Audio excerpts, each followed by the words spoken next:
Framework में next जो चीज हमें सेट करनी है, जिस चीज का हमें एडजस्टमेंट करना है, वो है फॉन्ट्स।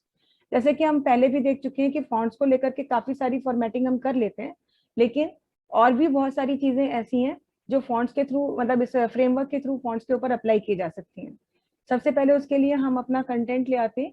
जो बेसिक कंटेंट है वो हम यहीं से कॉपी कर ले रहे हैं, अपनी फाइल हमारे पास एक यहाँ बनी हुई है।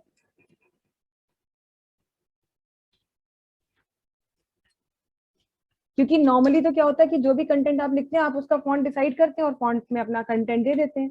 लेकिन अब हम ये चाहते हैं कि फॉन्ट को लेकर के कुछ और फॉर्मेटिंग के ऑप्शन हमें अवेलेबल हो। तो इसके लिए जो डिफॉल्ट फॉन्ट्स जो आपके कंप्यूटर में है उन्हें तो आप यूज कर ही रहे हैं, लेकिन आप बाहर से माने इंटरनेट से भी फॉन्ट यूज कर सकते हैं। देखिए, वैसे इंटरनेट से फॉन्ट यूज करने का तरीका ये होता है कि आपको फॉन्ट को पहले डाउनलोड करना होगा, फिर अपने सिस्टम के अंदर फॉन्ट्स फोल्डर के अंदर उसे सेव करना होगा, और फिर उस फॉन्ट में आप लिख सकते हैं। ये तब है जब आप किसी वर्ड प्रोसेसर पे काम कर रहे हो, जैसे वर्ड में या राइटर में या वर्ड पैड में, ऐसे किसी सॉफ्टवेयर में आप काम कर रहे हैं, तो डाउनलोड किए हुए फॉन्ट को आप यूज कर सकते हैं। लेकिन हम क्या चाहते हैं, हम ये चाहते हैं कि जब वेब पेज पे हमारा टेक्सचुअल कंटेंट दिखे, वो भी खास तौर से तब जब कोई टेक्स्ट हमें बहुत ही ओवर स्टाइलिश दिखाना हो। नॉर्मली तो आपको जो सिंपल टेक्स्ट लिखना है उसके लिए कोई अलग से फॉन्ट की जरूरत नहीं पड़ती, बट कोई चीज है जैसे हेडिंग के फॉर्म में दिखाना चाहते हैं, या कोई आप ऐसा वहां पे एक कोड डालना चाहते हैं जो आप अलग से एक ओवर स्टाइलिश फॉन्ट में दिखाना चाहते हैं, पर आप ये नहीं चाहते हैं कि जो फॉन्ट सिस्टम में अवेलेबल है उन्हें यूज किया जाए, तो उसके लिए एक्सटर्नली आप अपने सिस्टम में अपने एचटीएमएल डॉक्यूमेंट में फॉन्ट्स का यूज कर सकते हैं। तो वो उसके लिए भी फ्रेमवर्क हमें सपोर्ट देता है। तो कैसे देता है वो हम बताते हैं। सबसे पहले तो हम बात करते हैं फॉन्ट्स के साइज की। जैसे मान लीजिए यहाँ पर हमने एक डीआईवी क्लास बनाई है, और यहाँ पर कुछ भी कंटेंट हम लिख ले रहे हैं एक लाइन में। यहाँ पर सबसे पहले हम एक लाइन लिख देते हैं यहाँ पे, नाइटेक।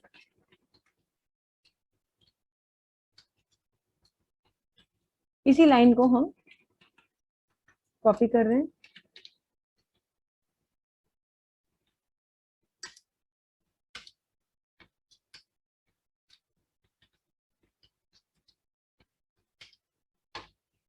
ये सारे फॉन्ट्स के साइज हो सकते हैं, इतने सारे साइजेस अवेलेबल हैं।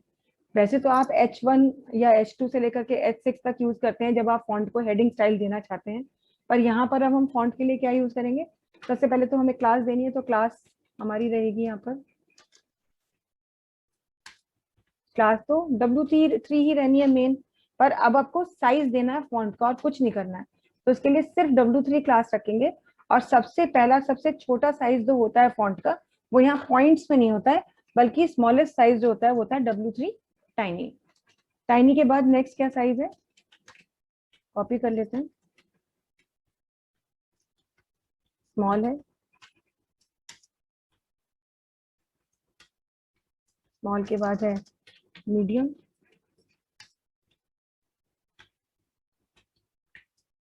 Then is large,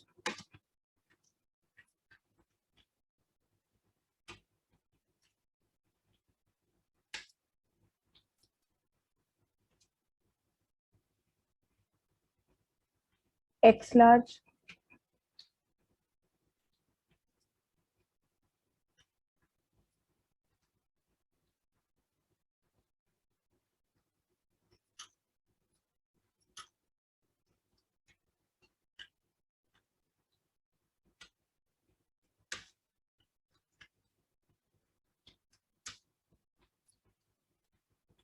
large. X के बाद में है एक्स एक्स लार्ज,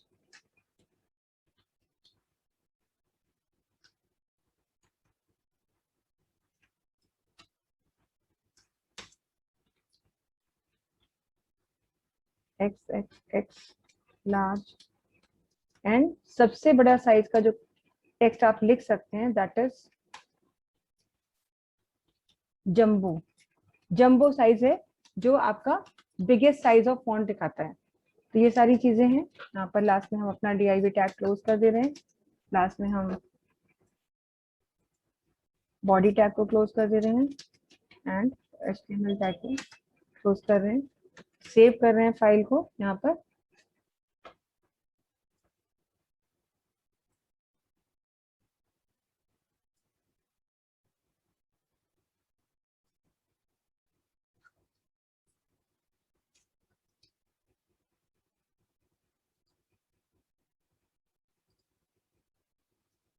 फाइल को नाम दे देते हैं। हाँ,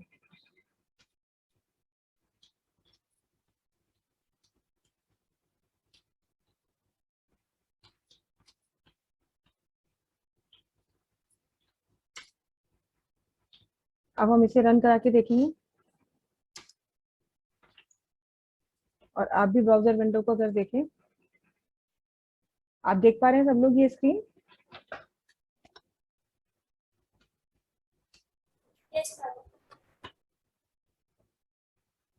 तो ये सारी कैटेगरीज हैं, ये स्मॉल है, ये मीडियम है, लार्ज है, सॉरी टाइनी है, स्मॉल है, मीडियम है, लार्ज है, एक्स लार्ज है, एक्स एक्स लार्ज है, एक्स एक्स एक्स लार्ज है, और ये है जंबो। ये सारे फॉन्ट के लिए आपके पास साइजेस अवेलेबल होते हैं। इन साइजेस में आप फॉन्ट्स को लिख सकते हैं। तो ये तो बात हो गई फॉन्ट्स को के साइज की। लेकिन अब अगर हमें फॉन्ट्स के साइज नहीं, बल्कि हम बात करना चाहते हैं फॉन्ट की, कि कोई फॉन्ट हमें लिखना है तो उसको हम कैसे लिखें। तो अगर बाहर से कोई फॉन्ट लेना है तो सबसे पहली चीज तो आपको ये पता होना चाहिए कि किस किस तरह के फॉन्ट्स अवेलेबल है।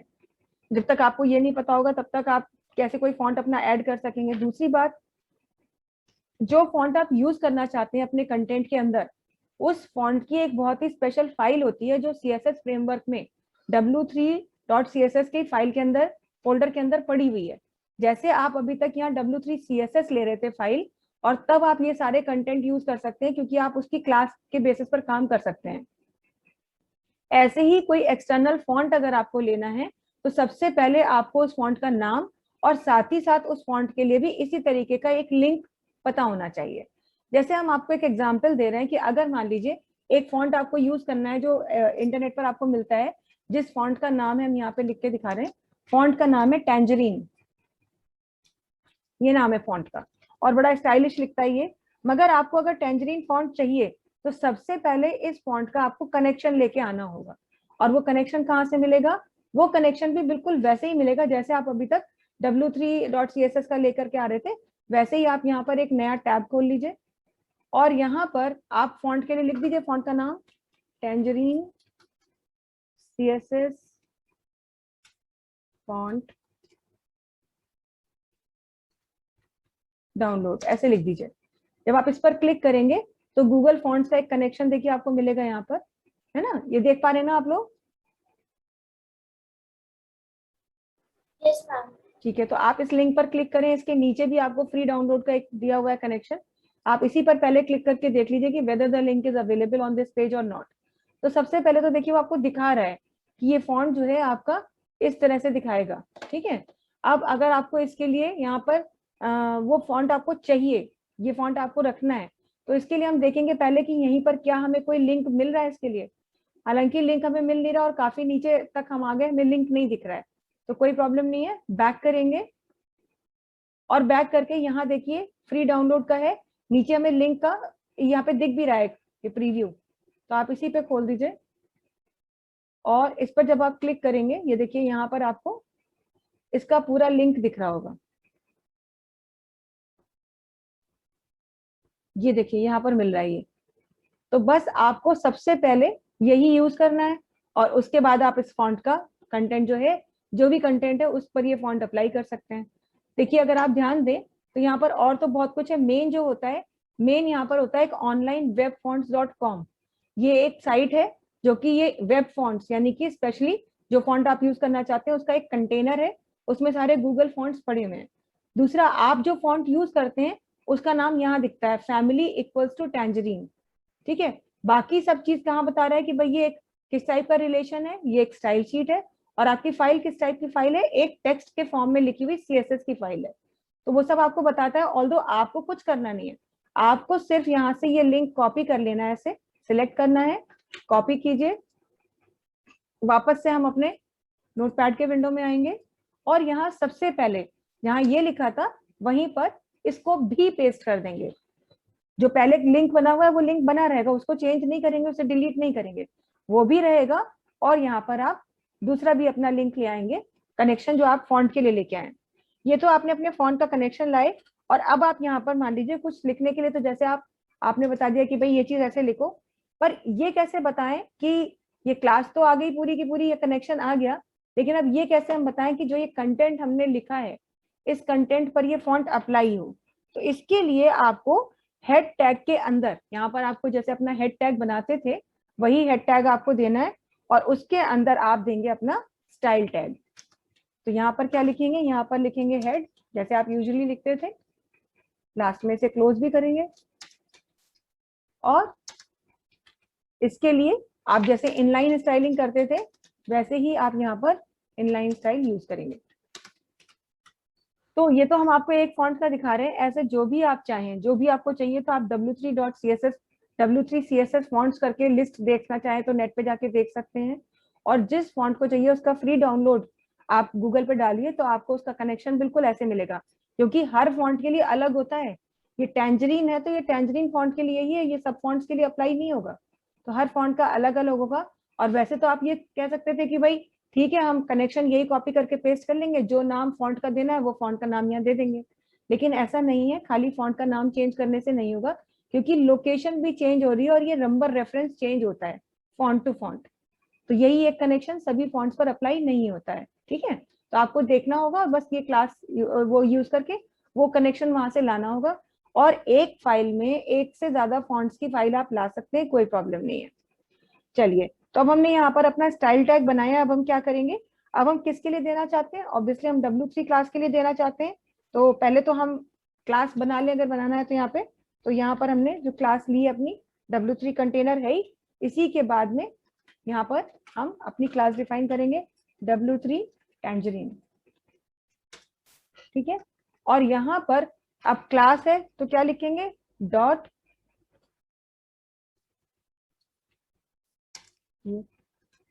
और अब इसकी स्टाइलिंग कर देंगे। स्टाइलिंग में आपको सिर्फ ये बताना है कि फॉन्ट का नाम क्या रखना है या ज्यादा से ज्यादा कलर। तो फॉन्ट का नाम आप यहाँ पे कहेंगे फॉन्ट फैमिली, और फॉन्ट फैमिली में आप अपने उस फॉन्ट का नाम देंगे, डबल कोट्स में लिखना है फॉन्ट का नाम। और अगर आप फैमिली देते हैं, वैसे तो खाली इतना भी काफी है, लेकिन कई बार आप कभी किसी स्टडी मटेरियल से रेफर करेंगे तो वहां पर आपको सेरिफ या तो ये लिखा दिखाई देगा, या फिर ऐसे भी लिखा दिखाई देता है सैंस सेरिफ ऐसे, तो ये फैमिली होती है, ये स्टाइल ऑफ राइटिंग होता है। सेरिफ फॉन्ट्स वो फॉन्ट्स होते हैं जो जिनके स्ट्रोक सीधे होते हैं, सैंस सेरिफ वो फॉन्ट्स होते हैं जहां पर एंड होता है आपका कंटेंट, जैसे टी लिख रहे हैं या जे लिख रहे हैं तो वो लास्ट में थोड़ा सा डिफरेंट स्टाइल में होता है। तो सेरिफ या सैंस सेरिफ कोई भी आप वो यूज कर सकते हैं फैमिली, और अगर आपको कलर चाहिए तो कलर भी दे दीजिए, और मान लीजिए यहाँ पे हमने कहा कलर हमको ब्लू रखना है। अब हम इसे सेव करके देखते हैं और रन कराते हैं कि क्या ये चीज हमारी जो है अप्लाई हुई है।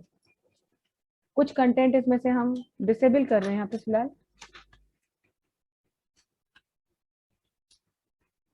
सेव कर रहे हैं, ब्राउजर विंडो पे आते हैं और यहाँ पर रिफ्रेश करते हैं।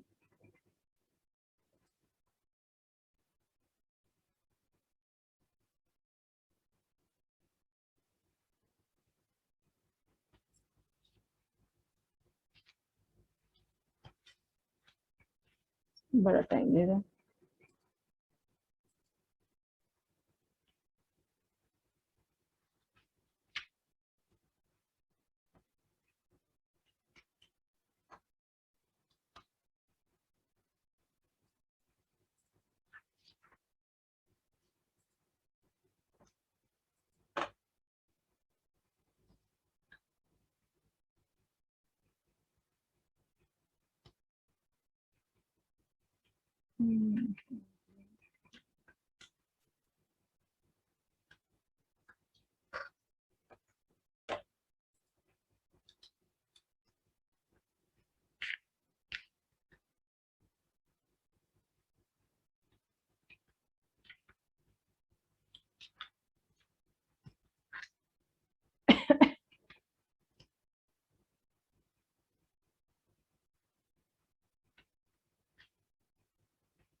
हम्म,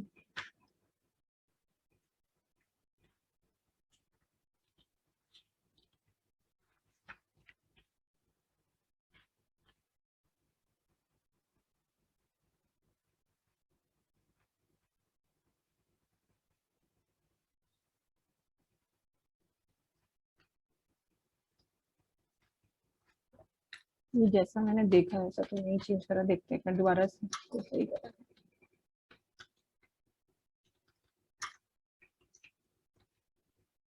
W3 कंटेनर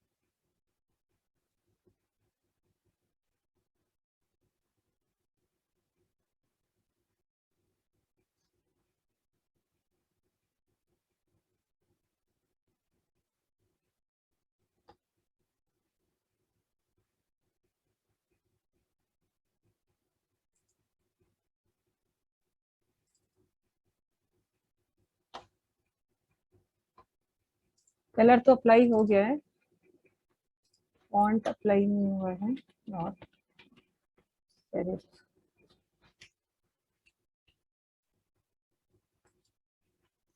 सेव, रिफ्रेश।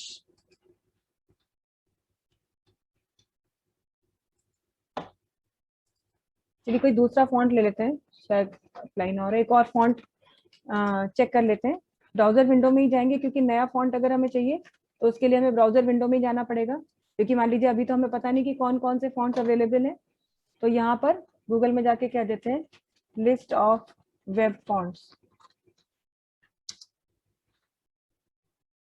ठीक है, तो यहाँ पर ये आपको दिख रहे हैं, यहाँ पर CSS वेब फॉन्ट्स हमें मिल रहे हैं, बेस्ट वेब फॉन्ट्स मिल रहे हैं। तो W3 स्कूल वाले ही हमारे लिए सबसे सेफ है रेफरेंस, क्योंकि हमारा फ्रेमवर्क इसी से इनिशिएट हुआ है, इसी ने बनाया है। तो इसी में जाएंगे और यहाँ से कोई भी फॉन्ट हम देख सकते हैं। जैसे मान लीजिए कि हमको चाहिए एक कोई दूसरा अलग सा स्टाइलिश फॉन्ट देख लेते हैं। फॉन्ट का नाम, ये तो सब टाइम्स न्यू रोमन और यही सब दिखा रहे हैं। ये ब्रश स्क्रिप्ट है, जैसे ये ब्रश स्क्रिप्ट है, ये ले सकते हैं। तो इसका कनेक्शन लेना है तो यहीं पर देखिए सिमुलेटर है, ट्राई इट योरसेल्फ लिखा हुआ है। आप इस पर क्लिक करेंगे तो आपको इसकी फॉन्ट फैमिली मिल जाएगी, लेकिन यहाँ पर वो एक्सटर्नल कनेक्शन नहीं मिल रहा है। क्यों नहीं मिल रहा है एक्सटर्नल कनेक्शन? क्योंकि देखिए अभी तक ये जितने भी फॉन्ट्स हैं, ये सारे फॉन्ट्स हमारे सिस्टम में ऑलरेडी अवेलेबल होते हैं।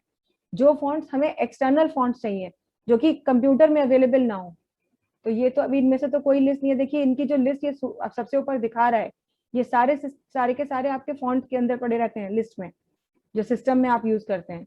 तो ये वाले फॉन्ट हमें नहीं चाहिए। बैक करते हैं।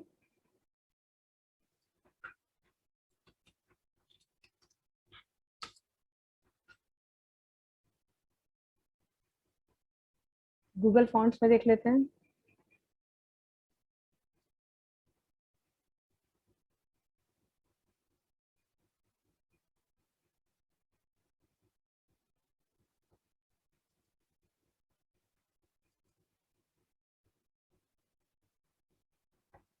बस ये कि जिस फॉन्ट पे आपको जाना होगा आपको उसका कनेक्शन चाहिए होगा।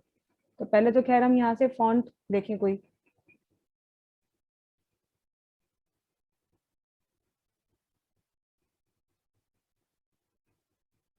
ये तो सब सिंपल ही लग रहा है, मतलब उतना फर्क नहीं लग रहा है।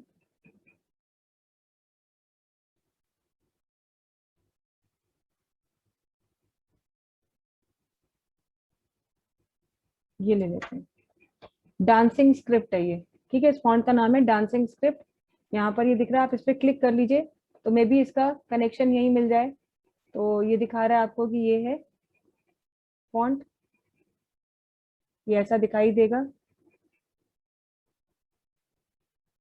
और अब आपको इसका अगर वो चाहिए तो वापस जाइए अपने ब्राउजर विंडो में और यहाँ पर दीजिए लिंक ऑफ डांसिंग स्क्रिप्ट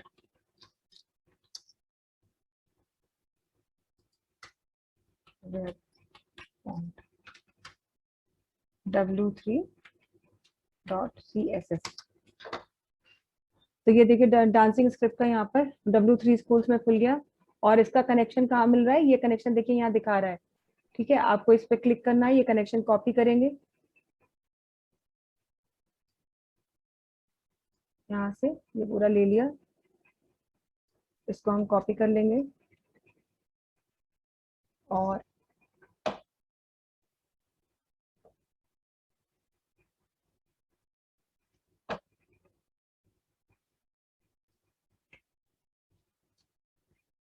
यहाँ पर आएंगे।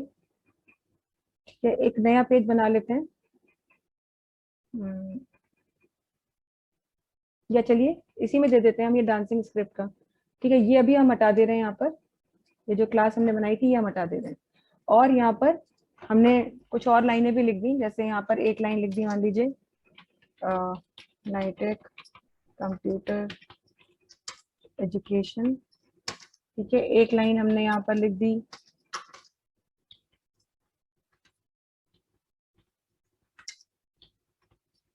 और एक लाइन लिख दी यहाँ पर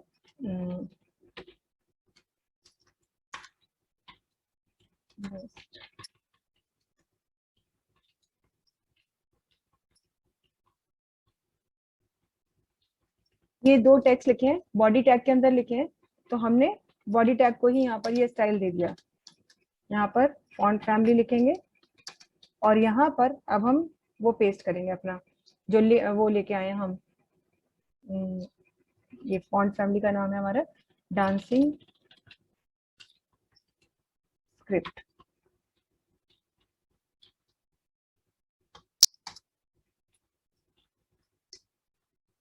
फॉन्ट साइज हमने दे दिया मान लीजिए 20 पिक्सल और कलर दे दिया हमने यहाँ पे मान लीजिए ग्रीन। सेव करिए, ब्राउजर विंडो में आइए और इसको क्लोज कर देंगे, रिफ्रेश करेंगे। फर्स्ट टाइम जब फॉन्ट अप्लाई होता है तो थोड़ा सा समय लेता है, कुछ सेकंड्स लगते हैं, उसके बाद टाइम नहीं लगता है, क्योंकि ये भी फेच करके लाता है फाइल उस जगह से। अब ये चीज पर भी डिपेंड करता है कि फाइल जब आपकी आ रही है तो वो कहाँ पर दिख रही है। आप सबको ये ब्राउजर की विंडो दिख रही है कि नहीं दिख रही है? Yes, ma'am. देखिए, ठीक है, ये देखिए फॉन्ट अप्लाई हो गया आपका, दो लाइनें अलग लिखी थी उस पर भी आ गया है और जो आपने क्लास बनाई थी उस पर भी आ गया है। तो इस तरह से कोई भी वेब फॉन्ट आप ला सकते हैं, बस वेब फॉन्ट का नाम पता होना चाहिए और W3CSS से उसका लिंक कॉपी करके पेस्ट करेंगे, फिर चाहे बॉडी पे लगाइए चाहे किसी भी कंटेंट पे लगाइए, ये आप यहाँ से कर सकते हैं। तो ये एक्सटर्नल फॉन्ट्स है, लिस्ट बहुत बड़ी है एक्सटर्नल फॉन्ट्स की, वो आपको अपना अपने हिसाब से करना है, जो भी चीज चाहिए वो कर सकते हैं। मैम, हाँ, अगर जो सिस्टम में हम लोग के फॉन्ट होते हैं जो हम लोग यूजुअली यूज करते हैं तो उसके लिए तो फिर लिंक नहीं चाहिए होगा ना? कुछ नहीं ना, वो तो जैसे आप यूज करते हैं फॉन्ट फैमिली में जाके फॉन्ट का नाम डालिए, काम खत्म करिए। हाँ। फॉन्ट फैमिली में जाके नाम तो फॉन्ट का यहाँ भी डाल रहे हैं, लेकिन अगर हम खाली यहाँ पर देखिए ब्राउजर में इसमें आते और यहाँ लिख देते डांसिंग स्क्रिप्ट और यहाँ पे कनेक्शन ना लाते तो ये फॉन्ट इम्प्लीमेंट नहीं होता, ये चीज होती है ना। तो इसलिए जो है यहाँ पर जब आप अगर ऐसा कोई फॉन्ट लिख रहे हैं जो कि वेब से आप ले रहे हैं तो आपको उसका कनेक्शन चाहिए होगा। ये जितनी भी इस तरह की वेब फॉन्ट्स की फाइल्स होती हैं ये गूगल एपीआई पे सेव होती हैं। देखिए लिखा रहता है कि एक फॉन्ट्स नाम का इन्होंने बना रखा है कंटेनर, उसमें googleapis.com एक लोकेशन है, वहीं पर आपकी बनती हैं। वेब फॉन्ट्स के लिए एक फोल्डर और है इनका डाटाबेस में पड़ा रहता है, ये देखिए ऑनलाइन वेब फॉन्ट्स। तो ये फॉन्ट टू फॉन्ट वेरी करता है। ऐसा मैं इसीलिए बता रही हूँ बार बार कि आप ये मत सोचिए कि अगर हमने ऑनलाइन वेब फॉन्ट लिया है तो सिर्फ हम फॉन्ट का नाम चेंज कर दें, टैंजरीन की जगह कुछ और लिख दें तो हो जाएगा, नहीं होगा जब तक कि आप वो पूरा कनेक्शन नहीं लेके आएंगे, क्योंकि हर फॉन्ट का लोकेशन और रेफरेंस नंबर डिफरेंट होता है। ये नंबर भी चेंज होगा अगर आप एक जगह से उठाएंगे, और कई बार तो ये रेफरेंस नंबर होगा ही नहीं, क्योंकि ये डिपेंड करता है कि जो फॉन्ट आप पिक कर रहे हैं इंटरनेट से वो किस लोकेशन पर सेव्ड है, तो आपको नहीं पता ये चीज, इसीलिए पूरा का पूरा कनेक्शन आपको लेना होता है। जब कनेक्शन देते हैं तो वही कनेक्शन इस फॉन्ट का रेफरेंस जनरेट करता है और आपके कंटेंट पर, जैसे बॉडी पे अप्लाई किया है तो पूरे बॉडी कंटेंट पर हो जाएगा, या जहां भी आप लिखेंगे वहां पर वो चीज अप्लाई हो जाएगी। पर नॉर्मली कंप्यूटर में सेव्ड फॉन्ट है, जैसे एरियल हो गया, टाइम्स न्यू रोमन हो गया, मोनोटाइप हो गया, एजेंसी, जो कंप्यूटर में अवेलेबल है उसके लिए आपको इसकी कोई जरूरत नहीं है, सिर्फ फॉन्ट का नाम यहाँ पर डाल दीजिए और काम आपका हो जाएगा। ठीक है, इसी तरीके से अब हम बात करते हैं कि अगर आपने कोई टेबल बना रखी है तो सीएसएस में आप क्या कर सकते हैं, फ्रेमवर्क के थ्रू। फ्रेमवर्क के थ्रू बस ये है कि जो टेबल आप बनाते हैं उसमें बैंडेड टेबल्स बनानी है, कम मतलब काम आपका जो है वो कम मेहनत से होगा। ये टेबल्स मैंने बता दी है क्या फ्रेमवर्क से?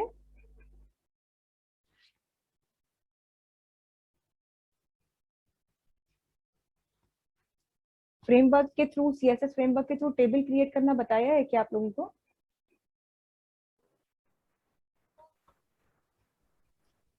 चलिए, अगर नहीं याद आ रहा तो कोई बात नहीं है, इसको हम अगली बार देख लेंगे। अभी हम बात कर लेते हैं कि कोई इमेज जब आप इंसर्ट करते हैं तो उसमें सीएसएस फ्रेमवर्क आपको कैसे हेल्प करता है और किस तरीके से आप चीजें बना सकते हैं। तो हम बात करते हैं सबसे पहले कि अगर हम एक यहाँ पर बना रहे हैं इमेज, तो उसके लिए एक फिर से नया पेज ले लेते हैं यहाँ पर, और लैंग्वेज जाकर के चेंज कर देंगे सबसे पहले। तो यहाँ पर अपना बेसिक टैग कॉपी कर लेते हैं, यहाँ से ये सब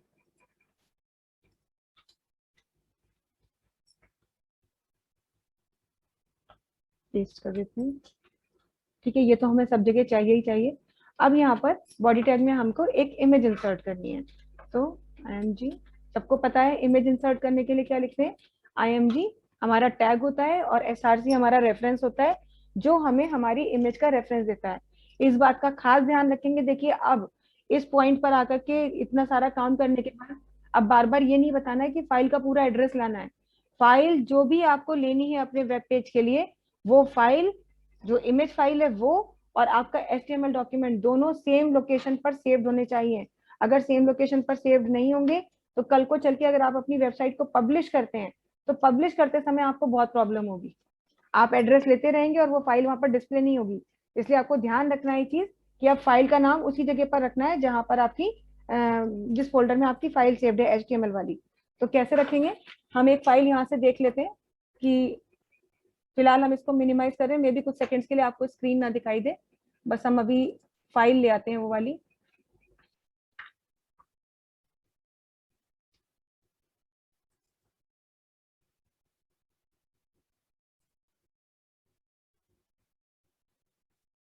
ठीक है, जिस फोल्डर में हम सेव कर रहे हैं वहीं पर हमारी कुछ फाइल्स पड़ी हैं, वही हम ले लेते हैं।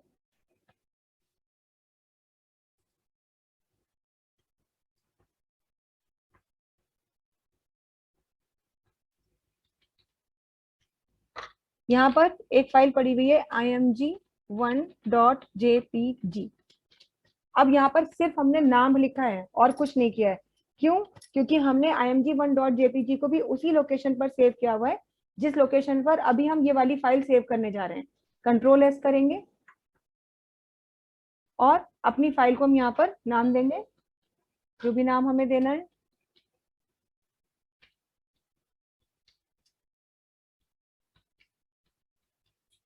.html, ये हमने अपनी फाइल को नाम दिया। और देखिए pages.html फोल्डर है हमारा, इसी में हमारी ये फाइल सेव होगी। और अगर हम स्क्रॉल करेंगे यहाँ पर नीचे तो यहीं पर जो है हम दिखाएंगे, अभी देखिए आपको यहीं पर आपकी इमेजेस की फाइल भी सेव हो रही होंगी। कहाँ? यहाँ पर हम ऑल कर देते हैं, यहीं पर आपकी इमेजेस वाली फाइल्स भी पड़ी हुई हैं। ये देखिए img1, img2, img3, तो यही फाइल्स हम ले रहे हैं। तो before starting with this image option आपको ये चीज ध्यान रखनी होगी कि कोई भी ऑब्जेक्ट जो बाहर से आप ला रहे हैं, पिक्चर हो या कुछ भी हो, तो वो सब आपका उसी फोल्डर में उसी का कंटेंट होना चाहिए। तो इमेज को इंसर्ट करने के लिए पहले आपने img src किया अपनी पिक्चर का पूरा, जो भी आपको एट्रीब्यूट देना था। हमने कहा अभी हमें कोई एट्रीब्यूट नहीं देना, अभी तो सिर्फ हम देखना चाहते हैं कि हमारी इमेज दिख कैसे रही है, बस इतना हमने किया। और उसके बाद में हमने यहाँ पर इसको क्लोज कर दिया बॉडी टैग को, और लास्ट में हमने HTML टैग को क्लोज कर दिया।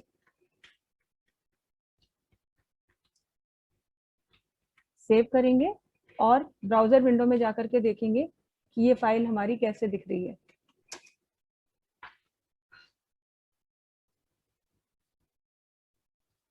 ये देखिए आपको भी दिखाई दे रही होगी ब्राउजर विंडो में कि हमारी फाइल ये इस तरह से दिखाई दे रही है। अभी नॉर्मली तो ये फाइल ऐसे ही दिख रही है। बाकी अगर आपको इस फाइल के नीचे कुछ भी लिखना है तो वो आप उसके नीचे लिख देते हैं, क्योंकि आपको पता है कि अगर कोई कैप्शन जैसी चीज देनी होती है तो इमेज के साथ कैप्शन देने के लिए आपको जो है उसके नीचे पी टैग में अपना कंटेंट लिख देंगे। जैसे अगर आपको यहाँ लिखना है तो ऑब्वियसली आप पी या बी आर टैग लगाएंगे और जो भी कैप्शन आपको देना है वो वहां पर आप ऐसे दे देंगे।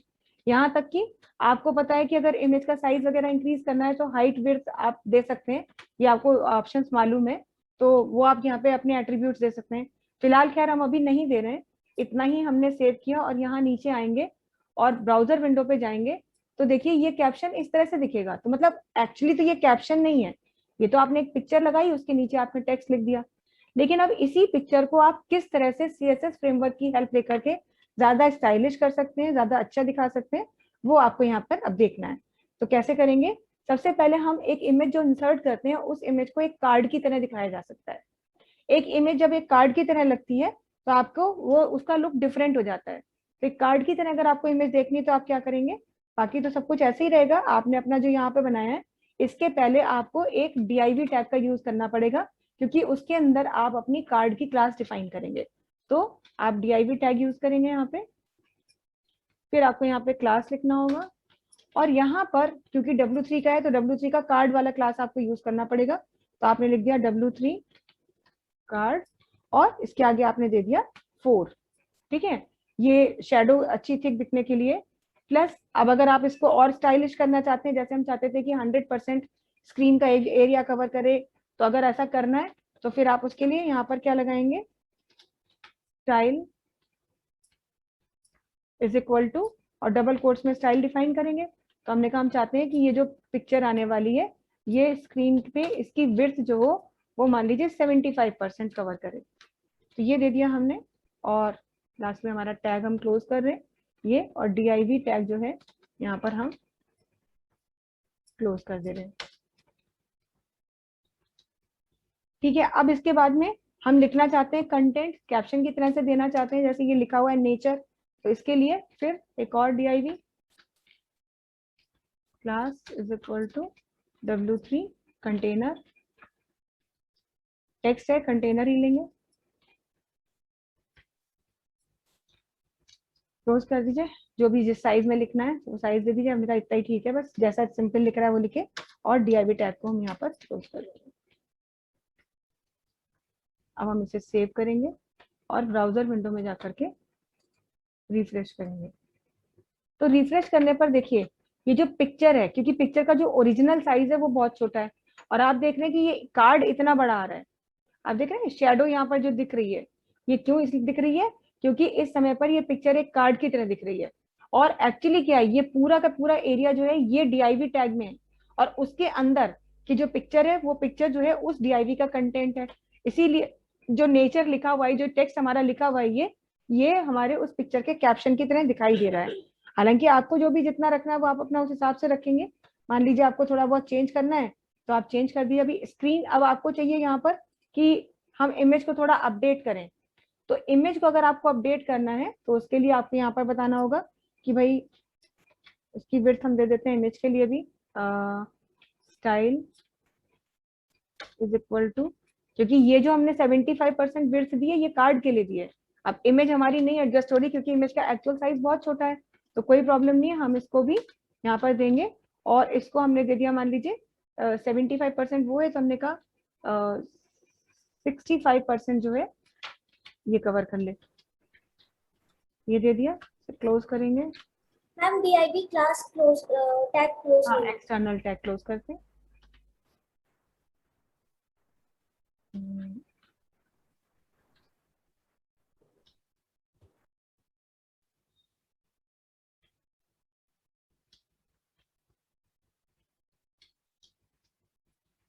सेव करिए और पुश करिए। ठीक है, तो जैसा भी रखना है वो रेशियो प्रोपोर्शन आप खुद चेक करेंगे और आपको जितना चाहिए उतना आप रख लीजिए। 65% इसे भी कर दिया है और 65% इसे भी कर दिया है, तो इस तरह से दिखेगा। तो जितना आपको रखना है, एक कार्ड की तरह भी आप अपनी इमेज दिखा सकते हैं। इसके अलावा आप अपनी जो इमेज दी है इसका इफेक्ट्स भी दे सकते हैं। जैसे कोई इमेज आपने दी है तो अभी जो है वो आपकी नॉन ट्रांसपेरेंट वैसे भी रहती है, पर आप चाहें तो इसकी ओपेसिटी जो है खुद से डिसाइड कर सकते हैं कि ये कितनी ओपेक दिखेगी। तो ओपेसिटी अगर आपको देनी है तो यहीं पर आप जहां पर अपना बना रहे हैं वहीं पर ओपेसिटी दे सकते हैं। ओपेसिटी इसकी जो है मिनिमम हो सकती है, मैक्सिमम हो सकती है, कितनी भी आपको देनी है ये डिसाइड करते हैं आप। ओपेसिटी देने के लिए बस आपने जहां पर इमेज इंसर्ट की है ये वाले टैग के अंदर यहाँ पर ही रहेंगे और यहाँ पर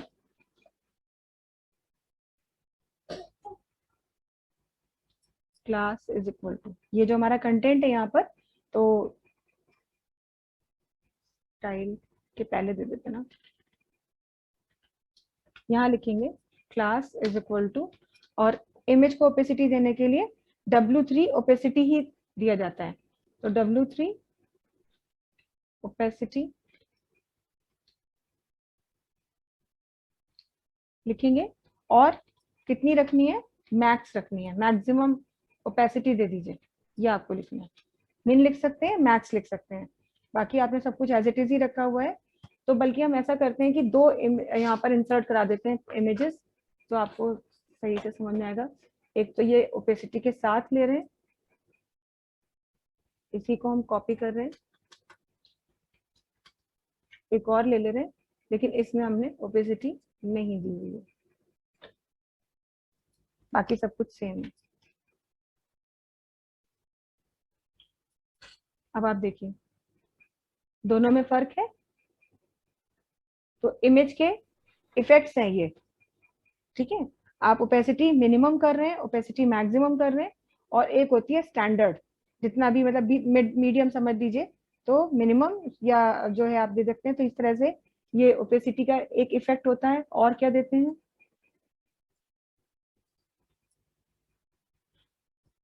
कोई भी इमेज, जैसे आप लोगों ने देखा होगा, आप लोग आजकल सब लोग मोबाइल में बहुत पिक्स लेते हैं, तो बहुत तरीके के फिल्टर्स हैं, तो जैसे वहां पर फिल्टर्स अवेलेबल होते हैं, उसी तरीके के अपने इमेजेस को भी आप फिल्टर्स देते हैं।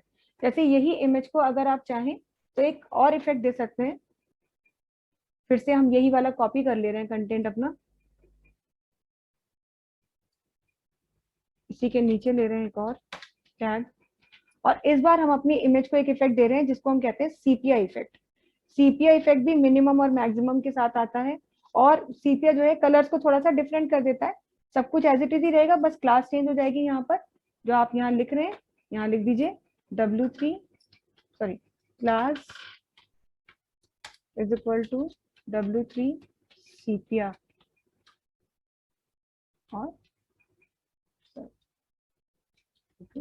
मैक्स,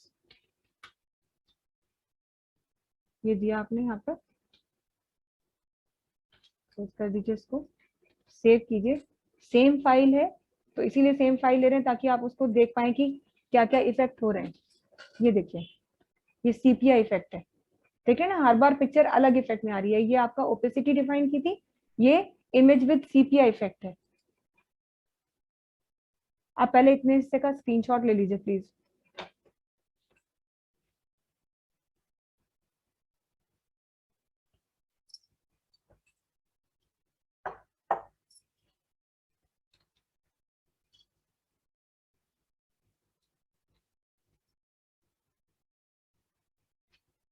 तीन तरीके से, जैसे आप सीपिया है या ओपेसिटी दे रहे हैं, तो यहाँ पर क्या है कि सीपिया मैक्स लिख सकते हैं, सीपिया मिन लिख सकते हैं, और W3 सीपिया खाली लिख सकते हैं। तो मैक्स जो होता है वो मैक्सिमम इफेक्ट दिखाता है, मिन जो होता है वो लीस्ट इफेक्ट दिखाता है, और जब सिर्फ आप क्लास W3 सीपिया लिखते हैं तो वो सीपिया इफेक्ट दिखाता है, जो इन दोनों के बीच का होता है। ऐसे ही ओपेसिटी में भी मिन, मैक्स और ओपेसिटी है, जैसी चॉइस है आपकी, आप वैसा यूज कर सकते हैं। नेक्स्ट जो है, अगर हम इमेज को हॉवर इफेक्ट देना चाहते हैं तो हॉवर इफेक्ट भी दे सकते हैं। यहीं से फिर से again I am copying the content, paste कर रहे हैं। अब आपको देना है यहाँ पर हॉवर इफेक्ट, तो फिर W3 हॉवर, खाली हॉवर भी दे सकते हैं, जरूरी नहीं कि मिन या मैक्स दिया जाए। सेव करेंगे, ब्राउजर विंडो में आएंगे और रिफ्रेश करेंगे, तो देखिए अभी तो ये सब ऐसे ही दिख रही है, लेकिन यहाँ नीचे वाली पे पॉइंटर लाएंगे,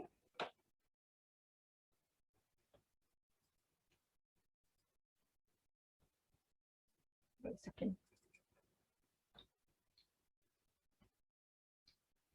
हॉवर करने पर ये कैसा इफेक्ट दिखाए।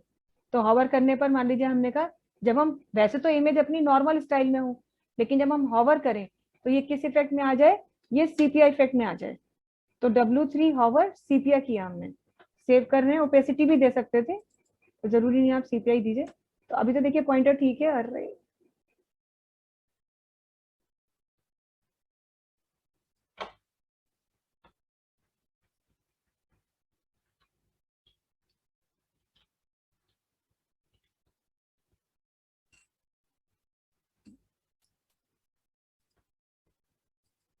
ये देखिए, जब अभी तो ये सब कुछ ऐसे ही दिख रही है, कहीं भी आप पॉइंटर रखें तो कोई इफेक्ट नहीं आ रहा है, मतलब कुछ रिस्पॉन्ड नहीं कर रही है या रिएक्ट नहीं कर रही है आपकी इमेज।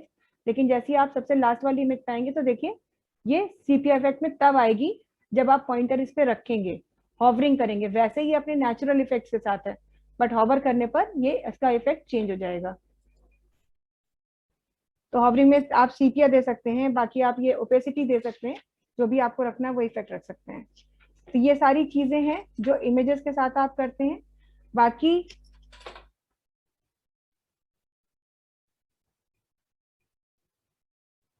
पहले तो इतना तो ले ही लीजिए, स्क्रीनशॉट ले लीजिए।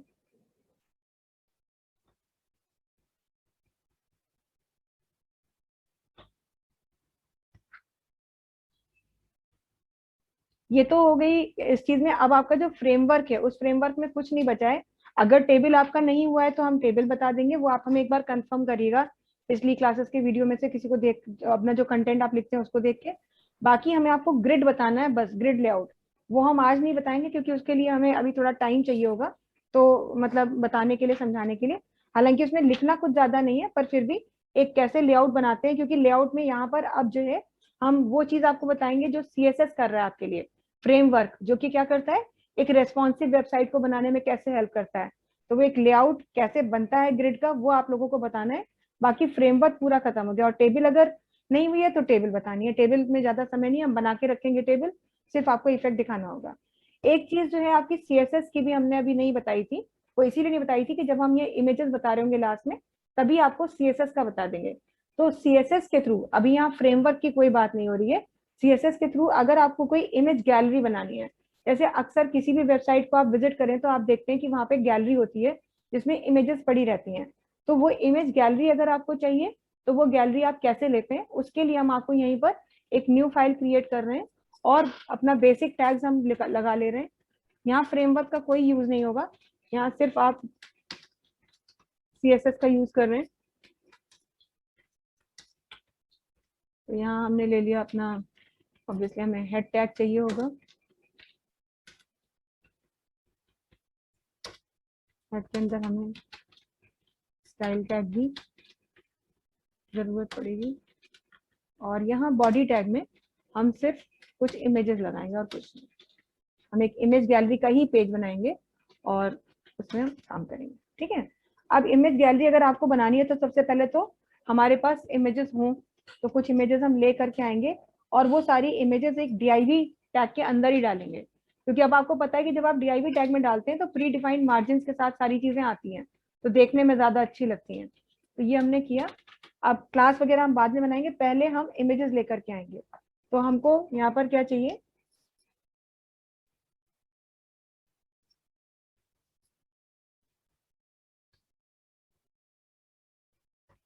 img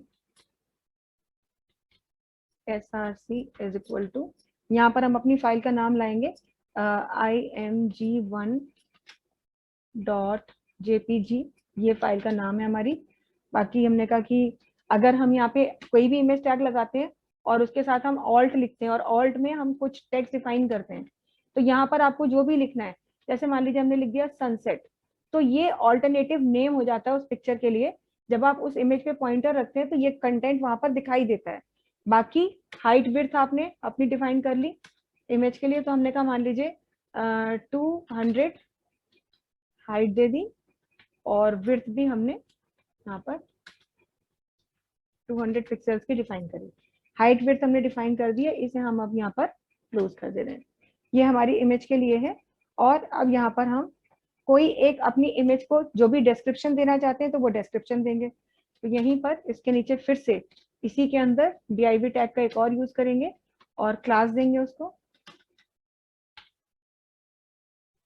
एक्सप्लेनेशन है तो exp लिख दिया हमने,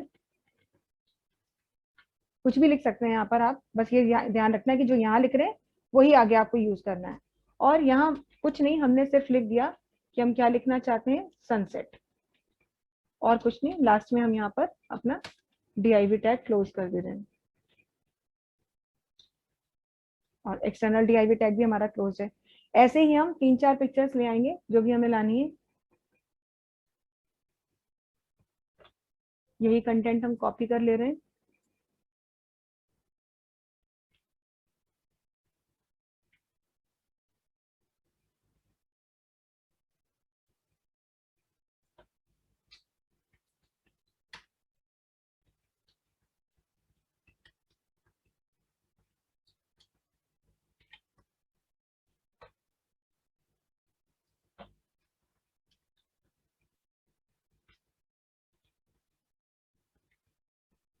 और देख लेते हैं एक बार और क्या क्या नाम है फाइल्स में।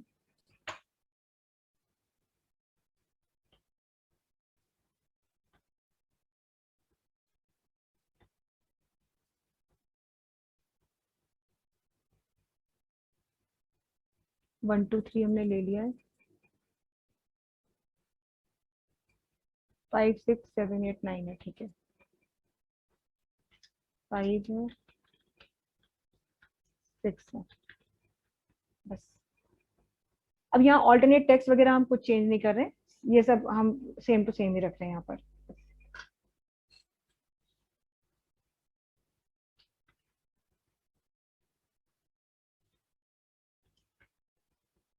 अब ये तो हमने यहाँ पे किया। अब हमें इसकी इंटरनल स्टाइलिंग करनी है, उसके लिए आपको स्टाइल टैग में आना होगा, याद ही होगा CSS में आप करते हैं। फिर यहाँ पर सबसे पहले आप बताना चाहते हैं कि किसको दे रहे हैं, तो हमने यहाँ पे जो div टैग अपना मेन लगाया है इमेज गैलरी के लिए, उसको हम एक क्लास देंगे।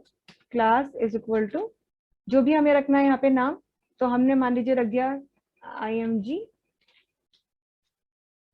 गैल, इमेज गैलरी के लिए रख रहे हैं तो कुछ भी रखिए, नाम तो अपना भी दिया जा सकता है, वो कोई प्रॉब्लम नहीं है।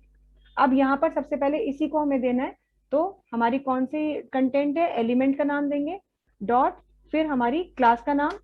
जिन्होंने सिलेक्टर्स पढ़े उन्हें सबको पता होगा इसी तरह से सिलेक्टर्स यूज किए जाते हैं। फिर यहाँ पर अब आप क्या देना चाहते हैं, तो सबसे पहले हम अपनी पिक्चर का मार्जिन क्या देना, मतलब जो इमेज आएगी वो कितने मार्जिन से आएगी, तो इमेज के लिए एक मार्जिन डिफाइन कर दीजिए। सपोज हमने कहा 5 पिक्सल्स का मार्जिन दे दीजिए। और क्या देना चाहते हैं आप, पिक्चर्स को बॉर्डर देना चाहते हैं, तो बॉर्डर डिफाइन कर दीजिए, कितना बॉर्डर देना है। बहुत ज्यादा थिक बॉर्डर तो करना नहीं है, सिंपल सा एक बॉर्डर दे देते हैं। तो 1 पिक्सल का बॉर्डर, किस कलर का बॉर्डर चाहिए, वो बॉर्डर का कलर यहाँ से डिफाइन कर सकते हैं। तो मान लीजिए हम ब्लू दे देते हैं, यहाँ पर हमने ब्लू कलर का बॉर्डर दे दिया, और इसकी विड्थ डिफाइन कर दी, पूरी गैलरी की विड्थ दे दी हमने 300 पिक्सल्स। ये हमने अपनी इसके लिए दिया है। बाकी अगर आप इसको कुछ हॉवरिंग इफेक्ट देना चाहते हैं तो वो हॉवरिंग इफेक्ट दे सकते हैं, डिस्क्रिप्शन किस तरह से आए वो कैसे देना है तो वो दे सकते हैं। फिलहाल खैर हम अभी हॉवरिंग इफेक्ट नहीं दे रहे। अभी जो हमने एक्सप्लेनेशन दिया है, ये जो एक्सप्लेनेशन दिया है इसके लिए भी हम अपना काम करना चाहते हैं, तो वही div.exp, क्योंकि हमने एक्सप्लेनेशन का नाम एक्सप्लेनेशन ही रखा हुआ है, exp रखा हुआ है, इसको हम क्या देना चाहते हैं वो हम दे दें। तो अब सॉरी, इसके लिए हमें यूज करना है जो लिखा हुआ है, तो लिखने के लिए क्या है, आपको जो भी टेक्स्ट, आप फॉन्ट मान लीजिए फैमिली, तो कोई भी अलग सा फॉन्ट ले लेते हैं, मोनोटाइप ले लेते हैं, मोनोटाइप कॉर्सिवा एक फॉन्ट है वो ले लिया। कलर आप देना चाहते हैं, कलर दे दीजिए, मान लीजिए रेड ले लिया, और आपने इसको दे दिया मान लीजिए अलाइन, इसको कह दिया सेंटर। ये सब चीजें आपने यहाँ पर इसके लिए दे दी। अब हम इसे सेव करेंगे, CSS इमेज गैलरी HTML। अब इसे हम रन कराएंगे।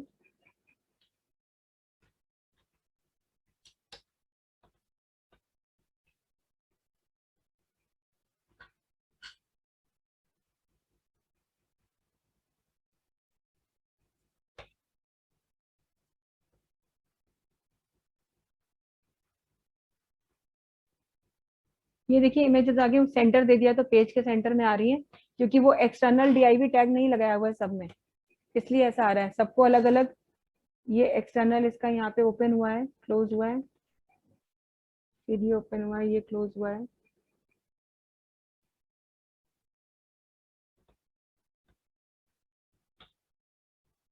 अच्छा, ये क्लास सब में नहीं दी ना।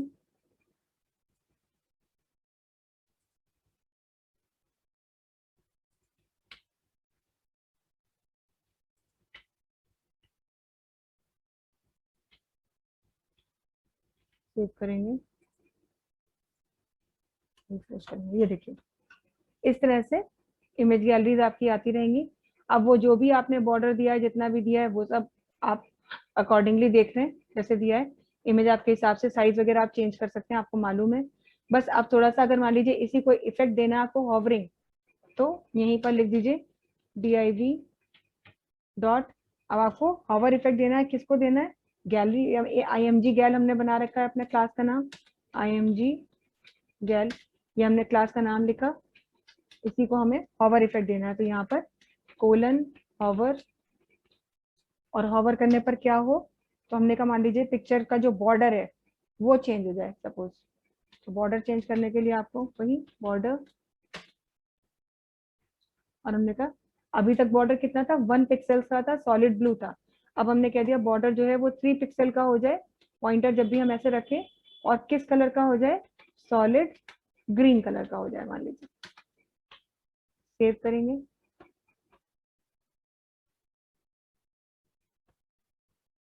ब्राउजर विंडो पे आएंगे और रिफ्रेश करेंगे।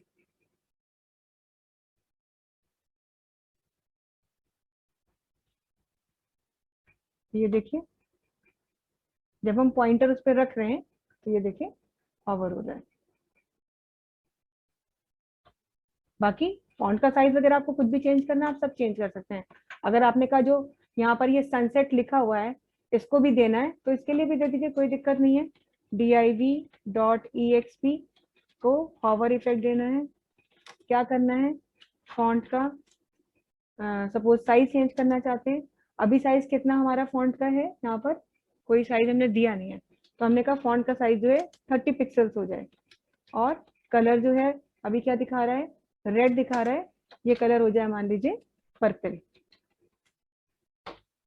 इसको भी सेव करिए, ब्राउजर विंडो में आइए और रिफ्रेश करिए। नॉर्मली तो ऐसे ही दिखेगा, लेकिन जब पॉइंटर देखिए यहाँ पे रखेंगे तो ये देखिए कलर भी चेंज हो रहा है और साइज भी चेंज हो रहा है। कंटेंट पे, टेक्सचुअल कंटेंट पे पॉइंटर रखने पर वो ऑवरिंग इफेक्ट दिखा रहा है, पिक्चर पे पॉइंटर रखने पर पिक्चर का भी बॉर्डर चेंज हो रहा है। तो ये सारी चीजें हैं जो आपकी सारी की सारी थी सीएसएस की, सीएसएस फ्रेमवर्क की। सिर्फ अगर टेबल नहीं हुई है तो टेबल बतानी है और ग्रिड लेआउट बताना है।